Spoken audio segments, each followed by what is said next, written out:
ఈరోజు Macherla municipal council సమావేశం దిగ్విజయంగా జరిగింది. అన్ని అంశాలు కూడా ఇతోధికంగా ప్రతి కౌన్సిలర్లు కూడా శాంక్షన్ చేయమని కోరిండ్రు.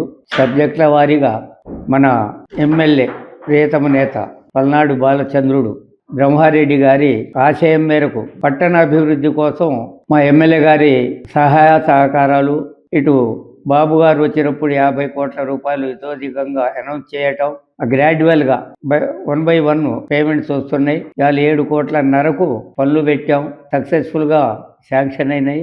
54 కోట్లతోటి రోడ్ వైండింగ్ జరుగుతుంది. అభివృద్ధి అనేది మా బ్రహ్మారెడ్డి గారి హయాంలో, ఇటనే మా ఎంపీ గారి హయాంలో ఆకాశాన్ని అంటుతుంది మాచర్ల పట్టణం. భవిష్యత్తులో రూపురేఖలే మారుతాయి. బ్రహ్మాండమైన ఆవశ్యకతలు జరుగుతాయి. 100 పడకల ఆసుపత్రి వచ్చేస్తుంది. ఆటో నగర్ కూడా ప్రపోజల్ చేయాలనేది మా ఎమ్మెల్యే గారి ఆవశ్యకత. అయితే ఈ మధ్యకాలంలో రోడ్ వైండింగ్లో కొంతమంది ఇబ్బంది పడతారు. సైడు ఈ తోపుడు బండ్లోళ్ళు, కొంతమంది చిన్న చితక వ్యాపారస్తులు. మ్యాక్సిమం మా ఎమ్మెల్యే గారి ఎంపీ గారి సహాయం తీసుకొని ఫారెస్ట్ ఆఫీస్ అయితే క్లియర్గా ఉంది.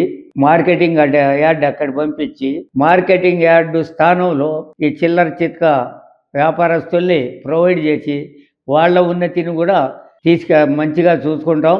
ఎక్కడ కూడా ఒకళ్ళ బాధపడే పరిస్థితి ఏర్పాటు లేకుండా మాచర్ల పరిస్థితిని చాలా ముందుకు తీసుకెళ్తామని ఈ సమావేశం ద్వారా మీకు తెలియపరుస్తూ థ్యాంక్ యూ అనండి.